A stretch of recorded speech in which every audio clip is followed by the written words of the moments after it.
Iniciamos nosso estudo sobre o Sermão do Monte com uma pergunta: será que um cristão em qualquer lugar no mundo, consiga viver o Sermão do Monte? O que você pensa?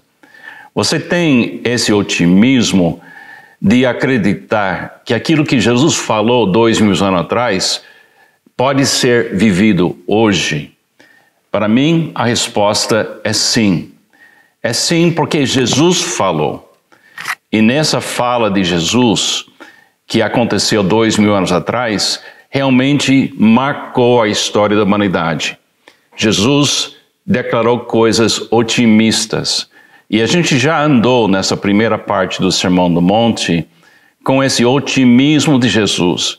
E ele chega no fim da primeira parte do Sermão do Monte, em capítulo 5, com uma declaração. Ele diz assim: portanto, sejam perfeitos como perfeito é o Pai Celestial de vocês. Medite nisso no momento.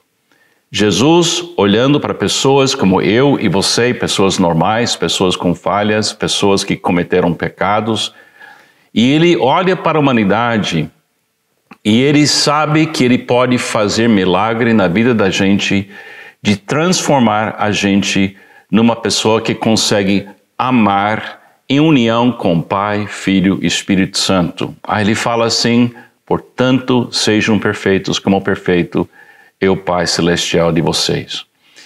Eu tenho percebido na minha caminhada cristã que é uma coisa rara encontrar um cristão que compreende que viver o Sermão do Monte é manifestar a vida cristã. E a vida cristã não é o que a gente faz. A vida cristã é uma pessoa, é Jesus Cristo. Quando Jesus falou essas palavras do Sermão do Monte, ele estava nos dizendo: eu vou te apoiar. Você lembra que a gente falou de 9 bem-aventuranças? Eu vou te apoiar. Esse apoio de Jesus é a fonte do cristianismo. Jesus mesmo disse: sem mim nada podeis fazer. Então Jesus levou a gente a caminhar olhando para as bem-aventuranças. Ele levou a gente a considerar o fato que ele considera a gente sal e luz. E neste mundo, ele leva a gente a perceber que nós temos que fazer ajustes.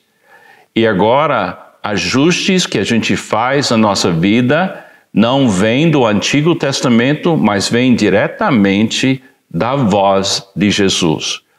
E ele falou várias vezes: vocês ouviram no passado e foram falados para você coisas para seus antepassados, mas eu lhe digo, agora o cristão vive seguindo e obedecendo a voz de Cristo Jesus. Isso é capítulo 5 até versículo 48. Agora, quando Jesus termina com essa declaração de otimismo, ele de repente muda para o realismo. Em capítulo 6, a partir do versículo 1 até capítulo 7, até versículo 6, Jesus revela para nós 9 problemas que a gente vai ter para viver o que ele quer que a gente viva. Ele conhece o drama de um ser humano vivendo neste mundo, ele sabe o que a gente vai enfrentar. Então, ele identifica 9 problemas. O problema é a divisão na mente, ou também eu gosto de chamar almas dobradas, ou uma alma que travou. Então, Jesus falou no início do Sermão do Monte sobre 9 bem-aventuranças. Agora ele vai falar sobre 9 divisões nas nossas mentes, emoções e vontades dentro de nós. No caso de Jesus, como pessoa, a mente dele, as emoções dele, o desejo dele era perfeitamente alinhado com seu Pai. A mente dele não estava dividida, as emoções dele não estavam divididas, os desejos dele não foram divididos. Ele estava super focado no seu Pai e a tua vontade. Agora, nós, para vivermos nesse mundo, nós temos que aprender a unir nossas mentes, emoções e vontades com Jesus. E Ele sabe que esse é o problema maior que a gente vai enfrentar. O autor Stanley Jones, falando dessa parte de capítulo 6 até capítulo 7, versículo 6, ele fala assim: Jesus viu que os homens não avançavam na direção do alvo, o alvo de amar como o Pai ama, pela simples razão que não desejava o alvo com todo o seu ser. Então ele diz assim: nós, como os discípulos, a gente não tem uma paixão focada e contínua de chegar nesse alvo, esse alvo que seja perfeito como seu Pai Celestial é perfeito. É uma personalidade dividida, é a razão de não chegar no alvo. Então, se eu aceitar as bem-aventuranças e Ele me livra dos meus medos, e eu faço ajustes de acordo com a voz dele em todas as áreas da minha vida, agora estou pronto para andar nesse caminho, na direção desse alvo, e eu vou experimentar um problema dentro de mim. Uma coisa dentro de mim. Na realidade, o reino só tem um alvo. E esse alvo é para viver o amor em união perfeito com Jesus, com seu Pai, como um filho. Eu sei que parece uma coisa estranha, mas Ele está dizendo para mim: Carlos, você vai viver todo dia com uma tendência de ficar desalinhado, com a sua mente dividida, e você vai ter que todo dia acordar de manhã e alinhar sua mente, emoções e vontades. Eu uso uma ilustração quando eu estou ministrando esse curso para líderes. Eu falo de uma mangueira. Imagine que você está limpando o jardim da sua casa, ou você quer lavar o seu carro. E você tem uma torneira, e você abre a torneira e você ouve o barulho do mover de água dentro daquela torneira. Agora, você tem uma mangueira que está conectada e você quer lavar o seu carro, então você aperta aquele negócio que dá um jato de água e você quer ver água saindo para lavar o jardim ou o carro. Mas de repente não sai água. Mas você tem certeza absoluta que tem força de água, pressão de água, e deveria funcionar, mas não está funcionando. O que aconteceu? Em algum lugar na mangueira, dobrou. Dobrou por falta de uso. Dobrou porque você maltratou a mangueira e usou ela de uma forma errada, mas dobrou. Então tem que destravar onde travou.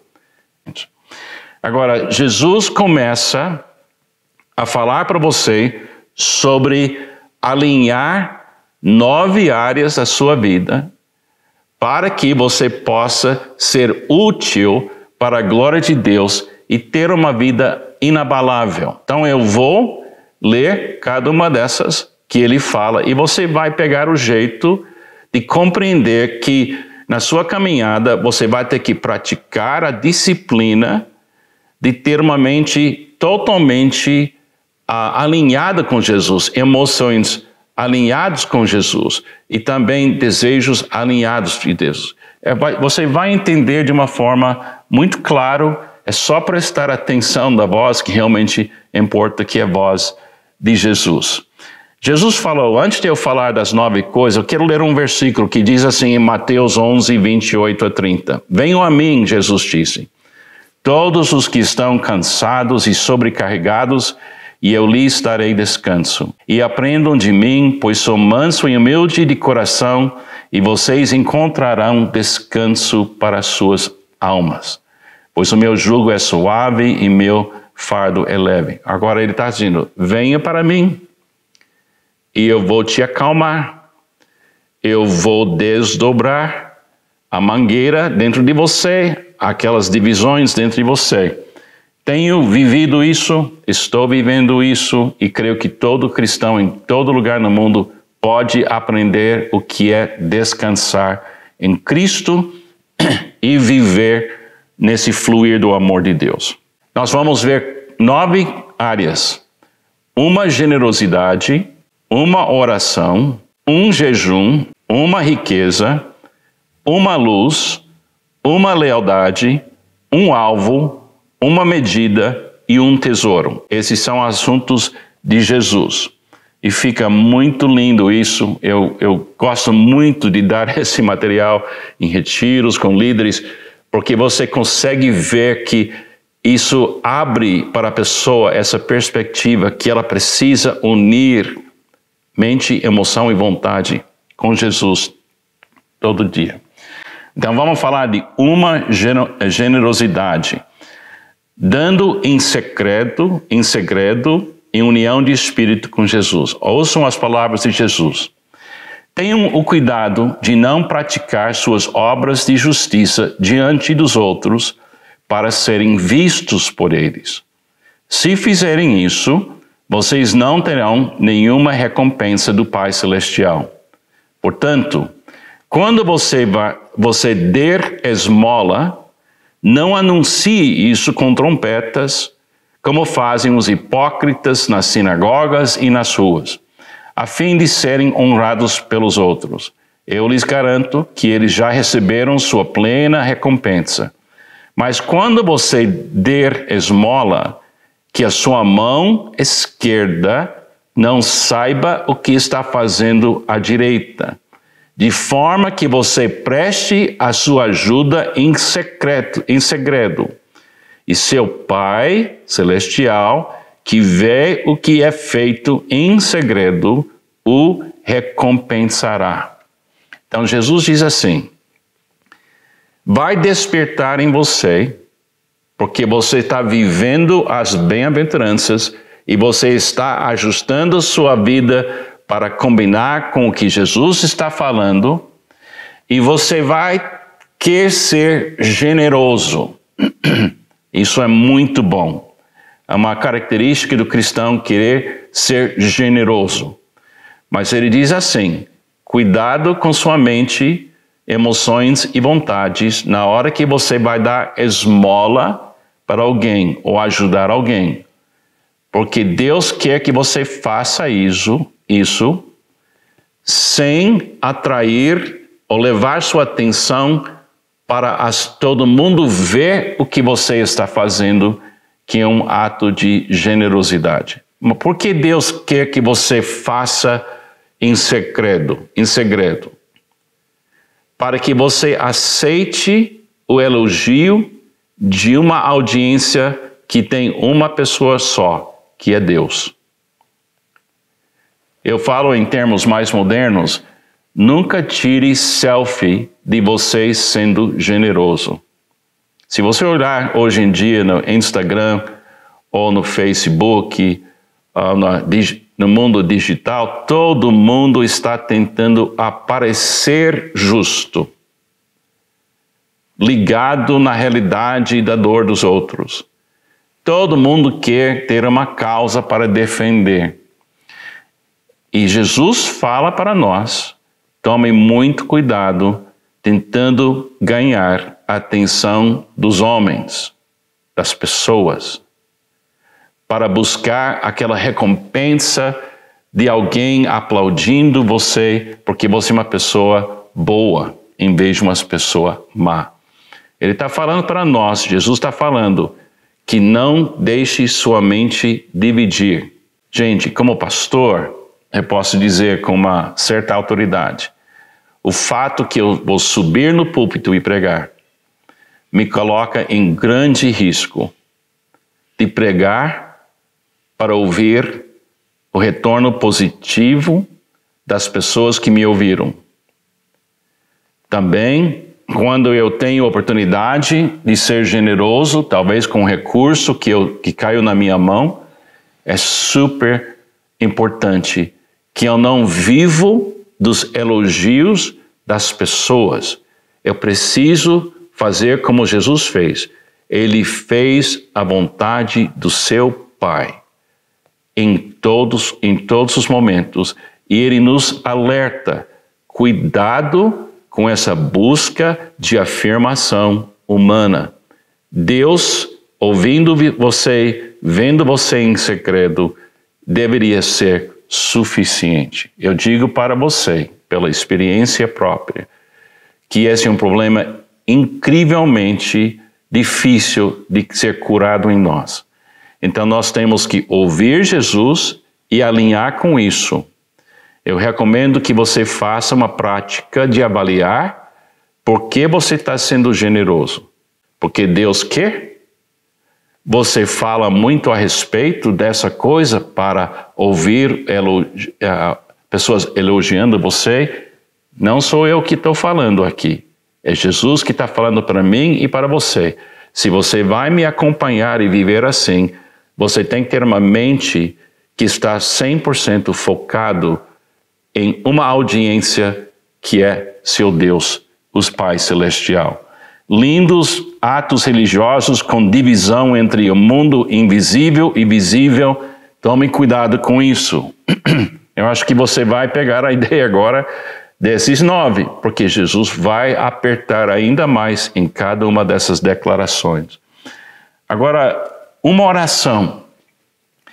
Não tem nada mais importante na vida de um cristão do que oração. A oração, você abre-se perante Deus, você fica no modo de receber, e oração faz uma estabilidade enorme. A Bíblia até fala que a gente orar sem cessar.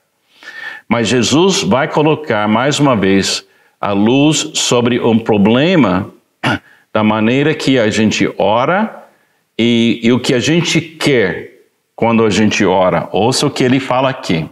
Uma oração na direção de Deus para receber o que Deus quer que a gente receba.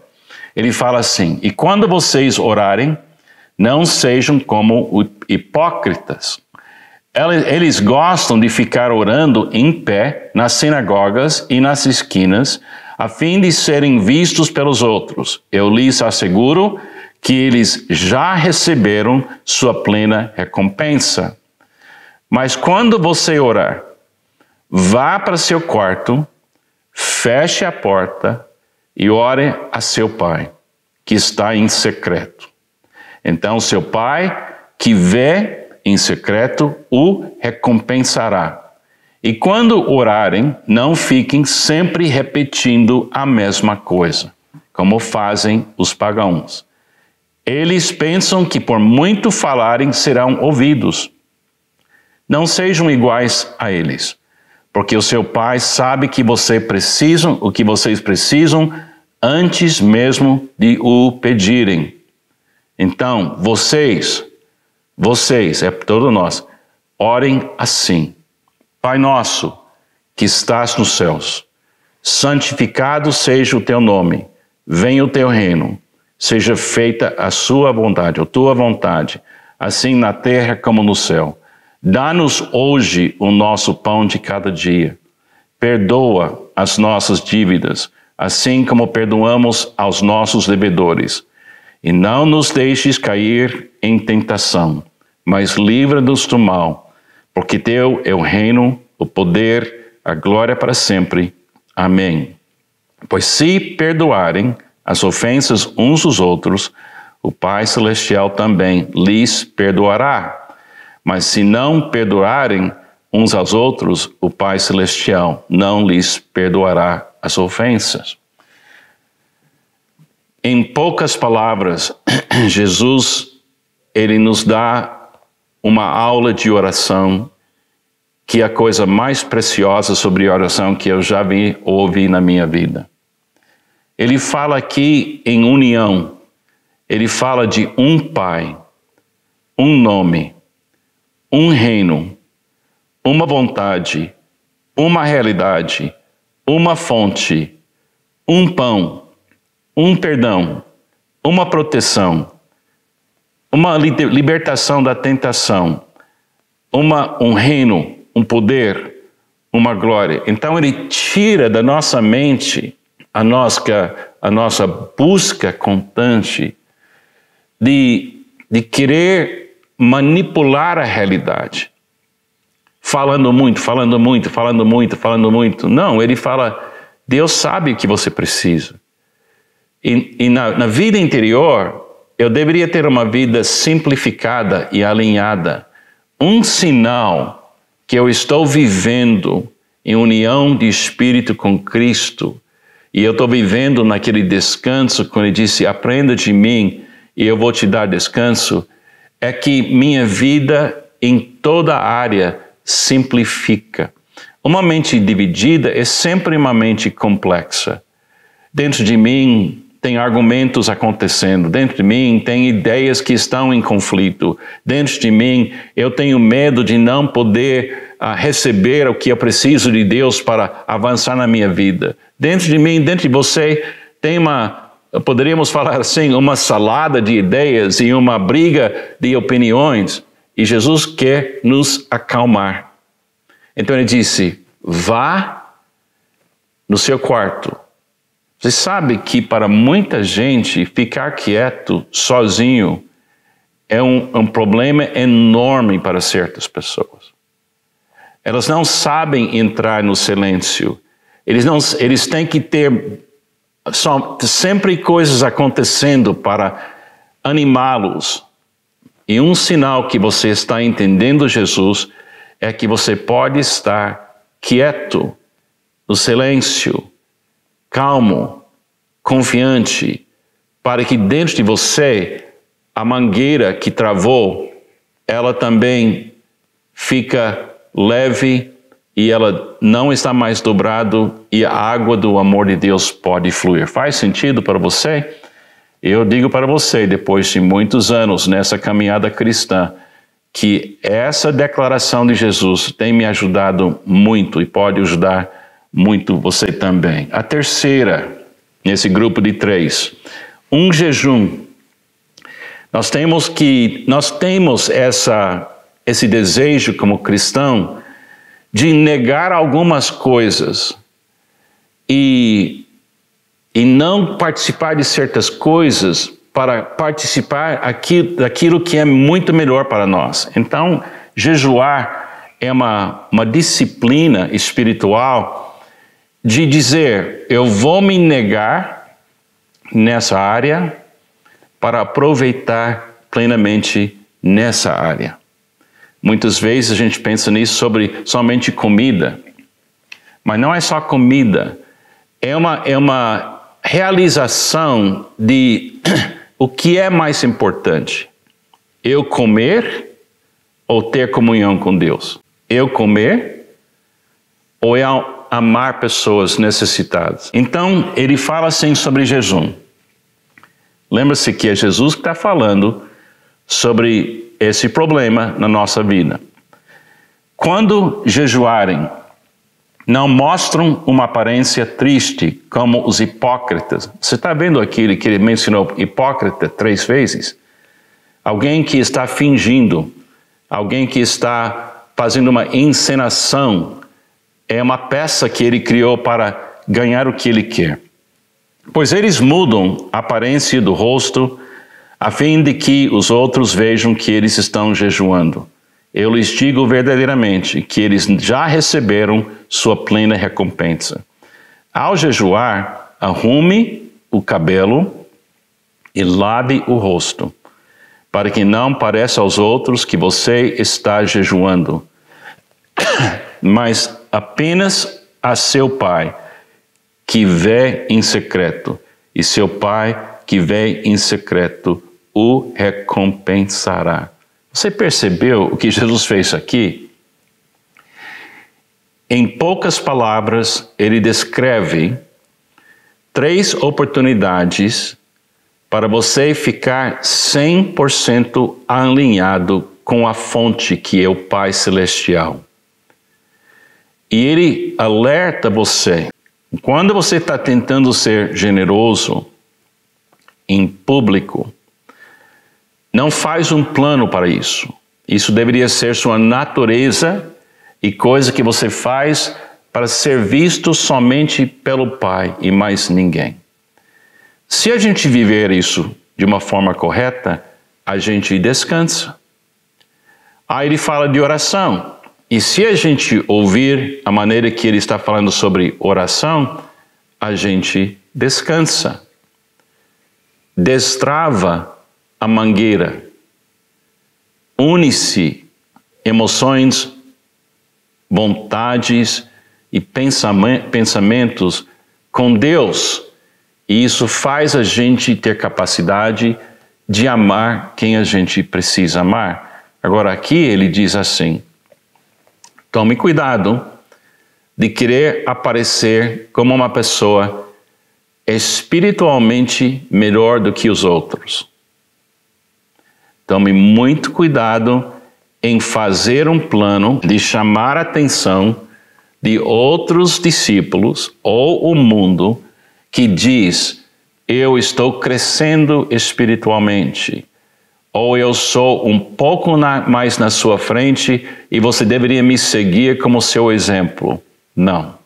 Se você quiser viver uma vida autêntica e um discipulado que é eficaz, ouçam as palavras de Jesus. Eu digo, através de experiência longa na igreja, que tanta coisa poderia ser resolvido nas nossas comunidades se cada cristão obedecesse Jesus nessas palavras. São palavras de vida, são palavras de libertação. E ele não está dando sugestões, ele está dizendo: viva com sua mente, emoções e vontades alinhado com Deus, Pai, Filho, Espírito Santo, e você vai ter uma vida frutífera e com uma grande conquista chamada descanso.